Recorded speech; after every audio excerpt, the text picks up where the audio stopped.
다 같이 조용한 기도 드리심으로 하나님께 예배합니다.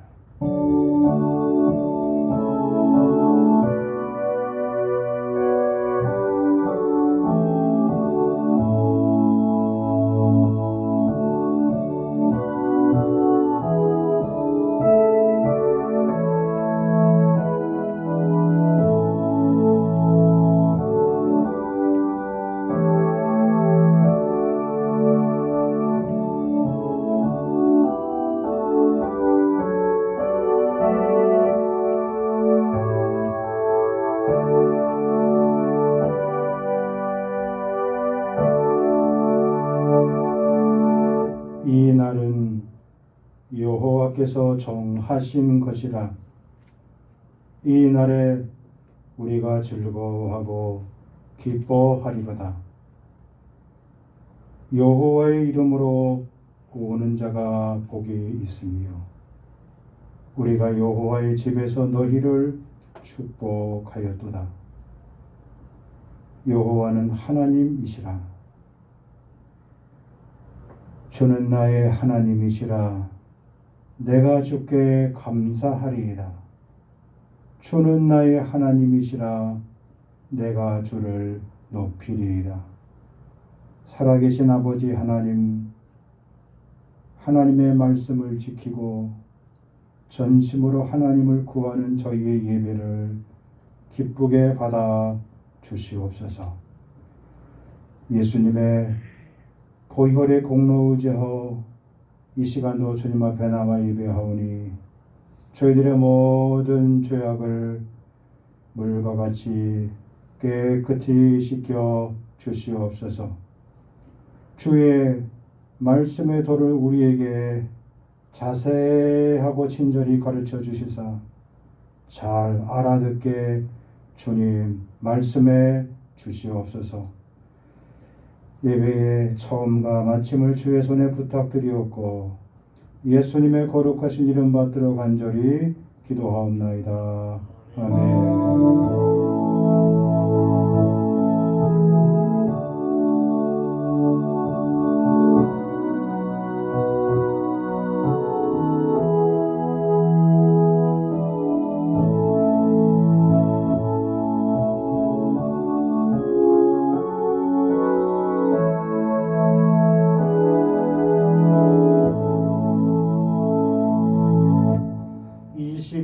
25장 찬송합니다.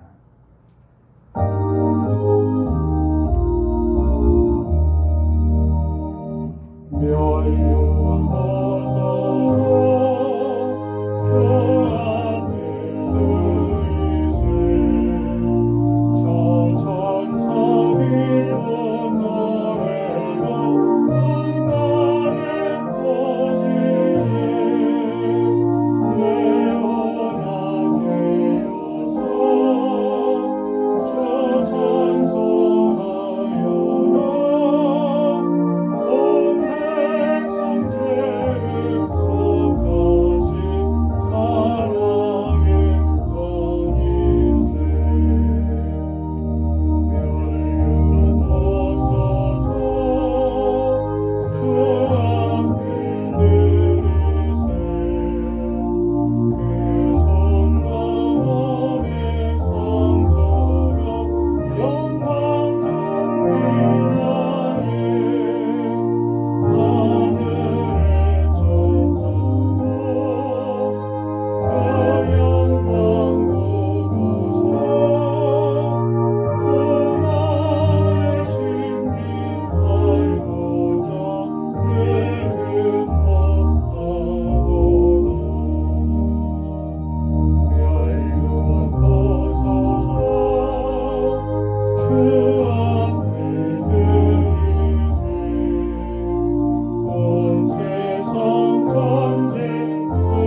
성경 말씀은 여호수아서 6장 1절로 7절입니다.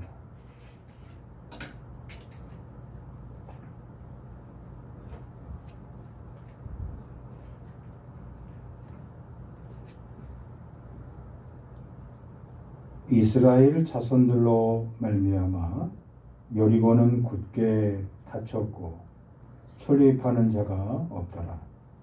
여호와께서 여호수아에게 이르시되 보라, 내가 여리고와 그 왕과 용사들을 내 손에 넘겨 주었으니 너희 모든 군사는 그 성을 둘러 성 주위를 매일 한 번씩 돌되 엿새 동안을 그리하라.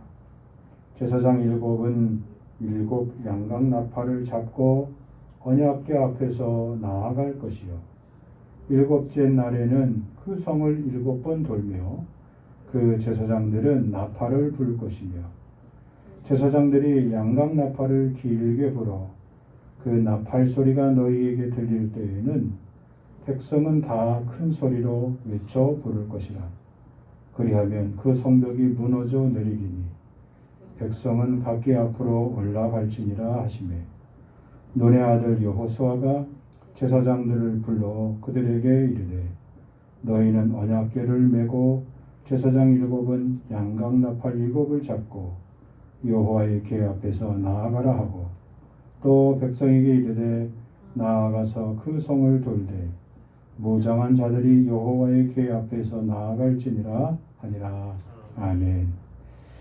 네, 오늘은 우리가 여리고로 가보도록 하겠습니다. 성경에서 말하는 여리고는 얼마나 그 성이 견고한지 성경 여러 곳에서 말씀하고 있습니다. 민수기 13장 28절에 보면 그러나 그 땅 거주민은 강하고 성읍은 견고하고 심이 클 뿐 아니라 거기서 아낙 자손을 보았으며 12명의 정탐꾼들이 보고한 내용 가운데 나왔던 보고의 내용입니다. 여리고는 강했고 그리고 견고했고 그리고 힘이 컸다. 그렇게 말씀할 수 있습니다. 신명기 1장 28절에도 우리가 어디로 가랴? 우리의 형제들이 우리를 낙심케 하게 하여 말하기를 그 백성은 우리보다 장대하며 그 성읍들은 크고 성곽은 하늘에 닿았으며 우리가 또 거기서 아낙 자손을 보았노라 하는도다 하기로 했습니다. 신명기의 보고는 우리가 지금 이제 더 이상 어디로 갈 수 있겠는가?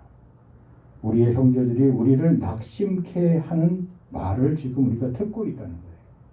그 낙심하게 된 원인이 여리고 사람들은 우리보다 장대하고 여리고 성읍은 매우 크고 그리고 그 성의 곽은 꼭대기는 하늘에 닿았으며 그리고 그 땅에는 우리가 상대하기 버거운 아낙 사람들이 자손들이 살고 있었다. 그런 이야기입니다. 여리고를 점령해야 하는 당위성이 이스라엘 백성들 앞에 있는데 막상 그것을 문을 두드리고 하니 그들의 마음이 이렇게 강하고 견고하고 힘이 큼으로 인하여 두려움이 몰려오게 되었다는 겁니다. 하지만 하나님이 여호수아에게 주신 말씀은 반드시 여리고 성을 점령해야 이스라엘 가나안 땅 전체를 남과 북으로 차단하는 매우 전략적으로 중요한 장소가 여리고였기 때문에 반드시 여리고는 제일 처음에 점령해야만 하는 곳입니다. 그만큼 중요한 도시고 약속의 땅을 들어감에 있어서 반드시 넘어야 될 장소인 것을 알 수가 있습니다. 오늘 본문의 말씀에도 보면 이스라엘 자손들로 말미암아 이 여리고는 굳게 닫혔다 그랬습니다. 그리고 오가는 자가 없다 그랬습니다. 이렇게 굳게 닫힌 여리고 성을 어떻게 열 수 있겠는가? 오늘 크게 3가지로 함께 말씀으로 주시는 교훈을 얻도록 하겠습니다. 첫 번째, 굳게 닫힌 여리고 성을 우리가 어떻게 열 수 있겠습니까? 이스라엘 백성은 어떻게 그 여리고 성문을 열었습니까? 첫 번째 말씀, 그 어떤 것보다도 오직 하나님의 은혜로 열 수 있었습니다.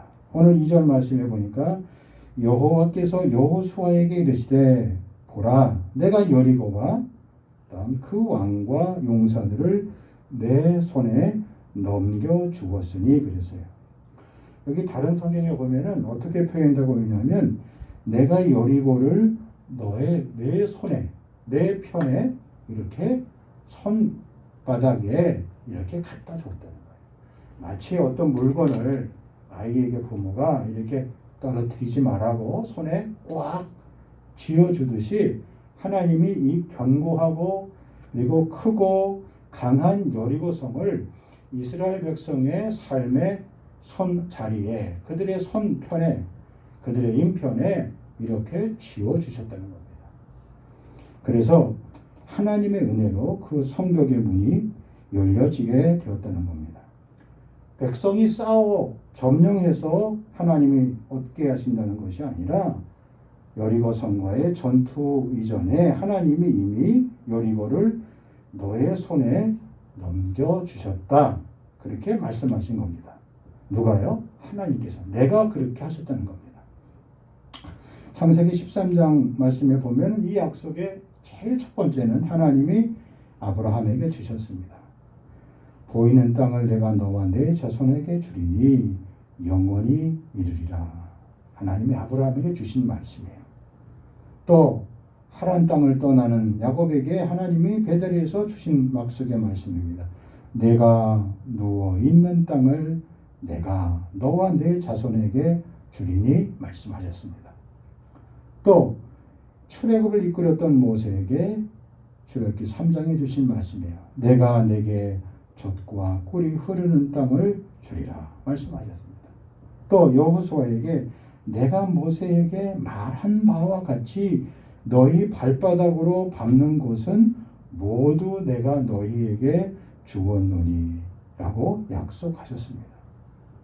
하나님의 약속이 이렇게 세대를 거쳐서 시대를 거쳐서 흐르는 역사 속에서 하나하나 이렇게 변함없이 확인되고 그것이 지금 눈앞에서 펼쳐지게 되었던 겁니다. 민수기 23장 19절 말씀해 보니까 하나님은 사람이 아니시니 시건치 아니하신다 그랬어요. 그런데 지금 다른 번역하기는 하나님은 사람이 아니시니 거짓말을 하지 않으시고 인생이 아니시니 후회가 없으시도다. 어찌 그 말씀하신 바를 행하지 않으시며 하신 말씀을 실행하지 않으시랴 라고 말씀하고 있습니다. 사람과의 관계에서도 약속을 생명처럼 지켜야 신의를 얻을 수 있는 것이죠. 하물며 전능하신 하나님, 살아계신 하나님께서 하신 약속을 행하시지 않겠느냐? 민수기 23장에 그렇게 말씀하고 있습니다. 여기서 중요한 믿음의 원리가 우리에게 발견됩니다. 그 믿음의 원리는 무엇입니까? 그 믿음의 원리와 방식과 공식은 무엇입니까? 하나님의 약속은 우리의 믿음보다 앞서 가십니다. 하나님의 약속이 우리의 믿음보다 더욱 큽니다. 하나님의 은혜가 우리의 노력과 애씀보다 훨씬 더 큽니다. 이것이 하나님께서 여호수아에게 경험케 하신 믿음의 원리입니다. 하나님의 응답이 나의 기도보다 훨씬 앞섭니다. 하나님의 응답이 우리의 기도보다 더 앞서 갑니다. 그것이 믿음의 중요한 원리요. 신앙생활의 중요한 원리인 것을 알 수가 있습니다. 하나님의 은혜로 여리고의 성벽이 무너지게 되는 역사를 경험케 되었던 겁니다. 오늘 우리의 삶의 자리에서도 이 귀한 믿음의 원리가 적용되기를 주의 이름으로 간절히 축복합니다. 어떤 사람이 좋은 사람입니까? 조금 실수하더라도 그 사람을 넉넉하게 품어줄 수 있는 사람이 좋은 사람이에요. 어떤 가정이 좋은 가정입니까? 서로 가족 간에 좋던 싫던 자잘구란 모든 이야기들을 서로 받아주고 그리고 용납하는 그런 가정이 좋은 가정입니다. 어떤 교회가 좋은 교회입니까? 실수하는 사람이 편하게 실수할 수 있는 교회가 좋은 교회인 거예요. 실수한 사람이 자신의 허물로 인하여 죄책감을 느끼지 않게 하는 교회가 그게 참으로 좋고 아름다운 교회입니다. 허물이 있는 사람들을 품을 수 있는 것. 베드로전서 4장 8절에 있는 말씀처럼 사랑은 모든 허물을 덮는다고 그랬습니다.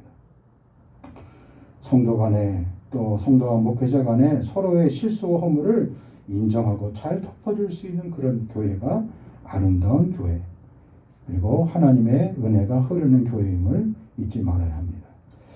그런 믿음의 교회가, 그런 믿음의 성도가, 그런 믿음의 가정이 되어지시길 주의 이름으로 축복합니다. 두 번째로 여리고가 주는 두 번째 열쇠가 있습니다. 여리고의 문을 활짝 연 두 번째 열쇠가 있습니다. 그것은 오늘 본문의 말씀처럼 보면 순종함입니다. 보면 3장 3절 4절 말씀, 너희 모든 군사는 그 성을 둘러 성 주위를 매일 한 번씩 돌되 엿새 동안을 그리하라. 제사장 7은 7약 나팔을 잡고 언약궤 앞에서 나아갈 것이요 7째 날에는 그 성을 7번 돌며 그 제사장들은 나팔을 불 것이며 그랬습니다.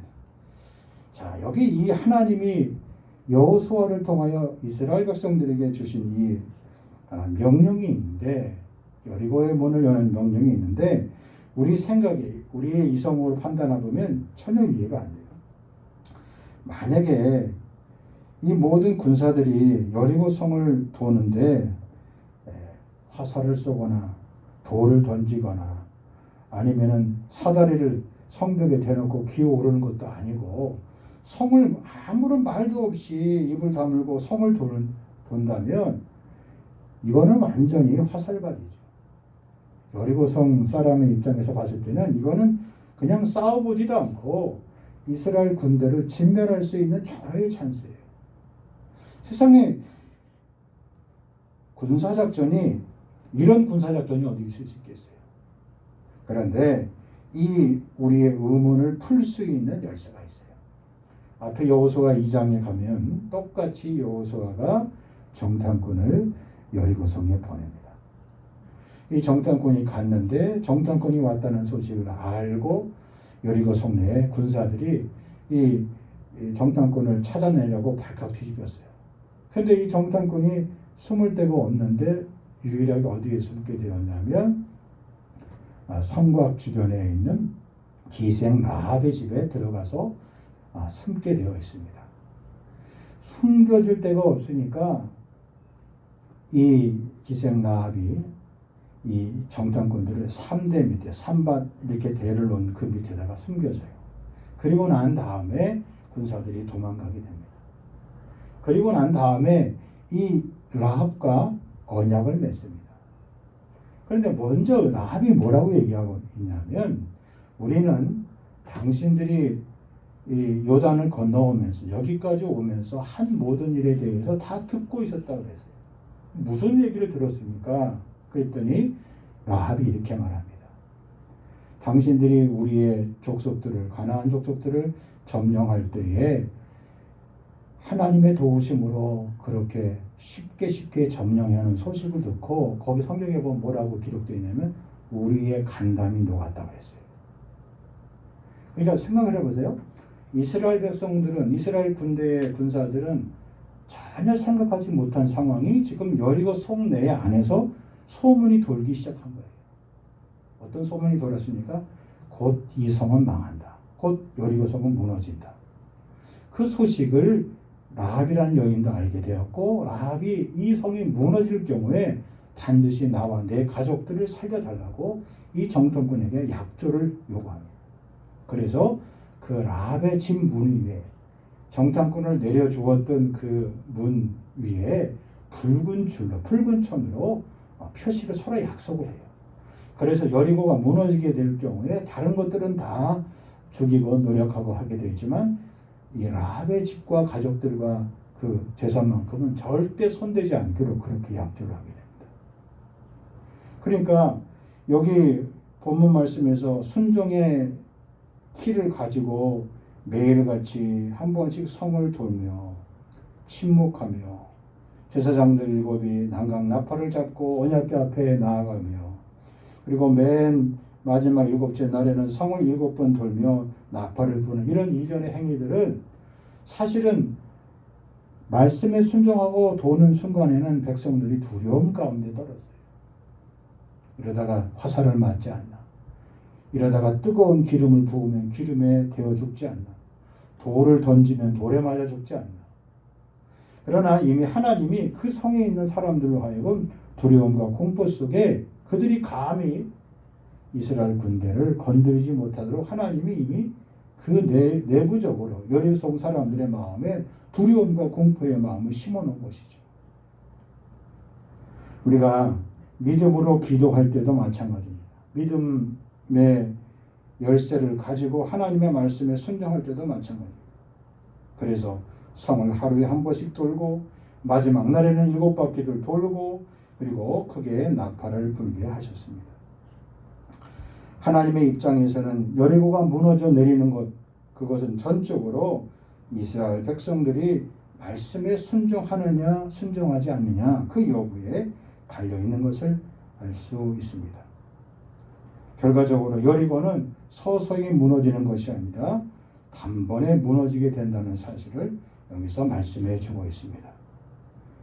그래서 하나님은 그들에게 말씀하신 대로 그의 백성들이 순종했을 때 성을 돌 수 있었고 양강나팔을 잡고 불 수 있었고 그리고 마지막 7째 날에는 7번 돌 수 있었고 그리고 마지막에 외치라고 하셨을 때 외칠 수 있었어요. 이런 과정이 하나하나 순종의 과정을 통하여서 여리고의 문이 활짝 열리게 되었다는 사실입니다. 여러분 결국 신앙생활, 믿음생활의 문제는 어떤 문제입니까? 말씀에 대한 순종 여부입니다. 사람이 많이 알아도 순종하지 않으면 지식이 아무리 많아도 경험이 아무리 많아도 삶의 노하우가 아무리 많아도 그 많은 것만큼 하나님의 말씀에 대한 순종의 경험이 부족하면 결국 여리고의 성의 문은 열 수 없게 되었다는 겁니다. 오늘 이 여리고 사건은 그러므로 우리에게 매우 중요한 말을 가르쳐 주고 있습니다. 순종이 제사보다 낫고 듣는 것이 순양의 기름보다 낫다는 말씀입니다. 그런 믿음의 순종의 역사가 여러분과 우리 교회를 통하여 나타나기를 주의 이름으로 간절히 축복합니다. 마지막으로 중요한 것입니다. 믿음의 말, 믿음의 언어 생활이에요. 여리고의 문을 연 것은 외치라 하는 그 믿음의 말입니다. 성을 돌았어요. 그리고 요일별로 돌았습니다. 그런데 성을 돌 때는 아무런 말 없이 침묵하다가 마지막 날 외치라 할 때 한번 일제히 함성을 외치도록 그렇게 말씀하셨습니다. 하나님이 왜 그렇게 하셨을까? 그건 두 가지 영적인 의미가 있습니다. 이스라엘 백성의 출애굽의 역사를 기억해 보세요. 가나안의 땅에 이르기까지 역사를 보세요. 이스라엘 백성들은 유달리 끊임없이 원망과 불평 때문에 광야에서 다 생을 마감한 조상들을 갖고 있었어요. 먹을 음식이 없다고, 마실 물이 없다고, 그리고 불뱀에 몰려 죽게 되었다고, 그리고 하나님이 우리를 이곳까지 오셔서 이 가나안 땅을 정탐했는데 그것은 우리보다 심히 크고 큰 아낙 자손이 살고 있고 우리의 힘으로는 도저히 정복할 수 없다고. 때로 모세가 시내산에 올라갔는데 왜 시간이 지났는데 내려오지 않냐고. 또 하나님이 그들을 나무란다고. 또 때로는 무섭다고. 조그만 고생을 하나님이 그들에게 시킨다고 느끼면 그들은 두려움 없이 불평했습니다. 실제로 민수기 21장에 보면은 이러한 그들의 원망 때문에 때로는 땅이 꺼져서 백성들이 수만 명이 죽게 되었습니다. 그래서 그들은 약속의 땅 가나안 앞에서 그들이 하고 싶은 말을 하지 말도록 하나님께서 침묵하도록 말씀하셨습니다. 하나님의 말씀을 순종하기 위해서, 하나님의 말씀을 따르기 위해서, 하나님의 기적을 보기 위해서 하나님이 그들에게 시키신 훈련이 입을 다물고 침묵하는 훈련을 하게 하셨습니다.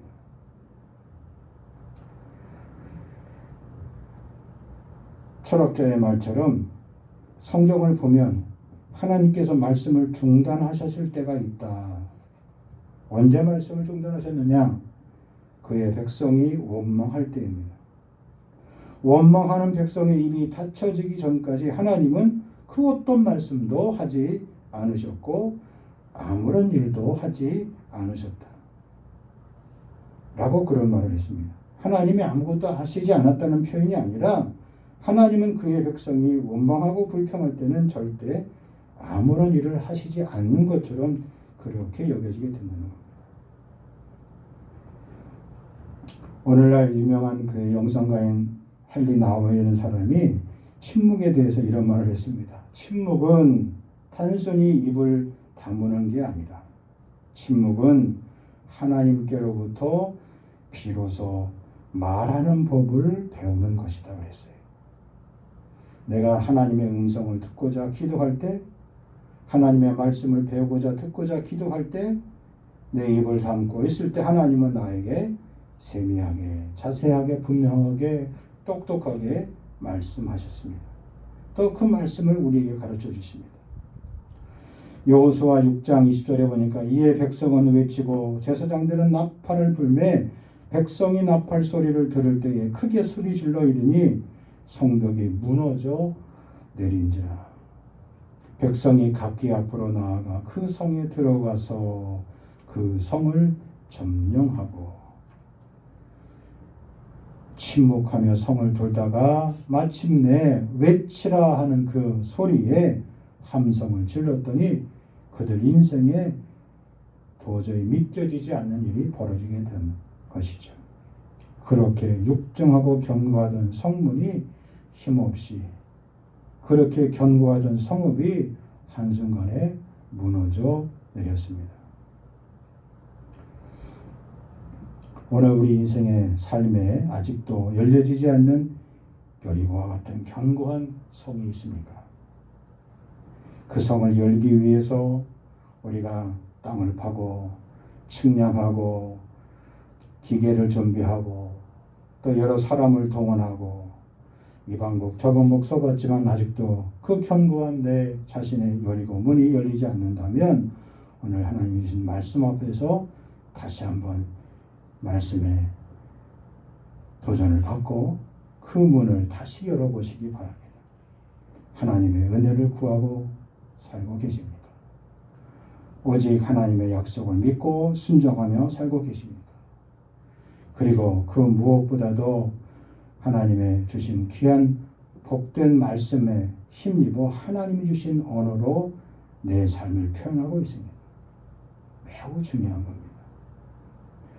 주변에 신앙생활을 오래 한 분들 가운데서도 보면 그들이 쓰는 언어나 평상시의 말을 보면 그것이 하나님의 은혜로 던져지고 그리고 쏟아지고 나오는 말인지 아니면 세상 사람들이 옮겨 쓰고 있는 일반적인 세상 사람들의 그런 말인지 구분이 되지 않는 분들이 종종 있어요. 우리가 그걸 잘 기억해야 합니다. 믿음이 생기고 믿음이 자라고 믿음의 삶이 숙성되고 성숙되면 성숙될수록 우리는 어떤 사안에 대해서 하나님이 주신 믿음의 말을 가지고 살 수 있어야만 합니다. 그래야 그 말이 역사가 되고 그 말이 힘이 있고 그 말이 권세가 있고 그 말이 많은 사람들의 마음을 감동시키고 변화시킬 수 있습니다. 내 앞에 있는 여리고, 난공불락의 성 여리고, 그 성이 무너지기까지 하나님이 우리에게 주시는 이 세 가지 신앙의 길을 우리들이 잘 준비할 수 있기를, 그래서 마침내 반드시 그 여리고 성의 문을 열 수 있기를 주의 이름으로 간절히 축복합니다. 하나님 아버지 은혜와 사랑을 감사합니다.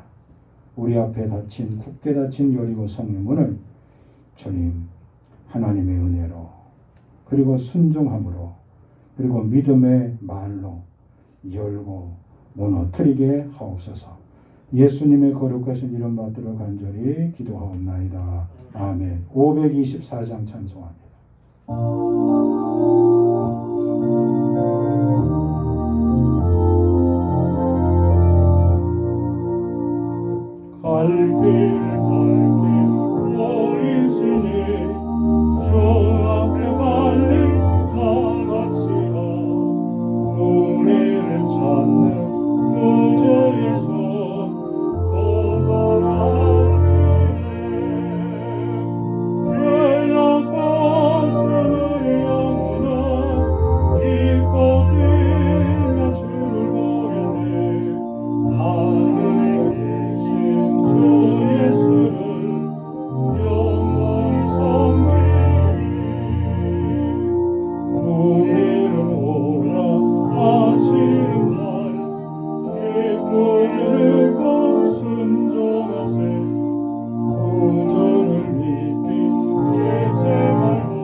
기뻐 뛰며 주를 보겠네.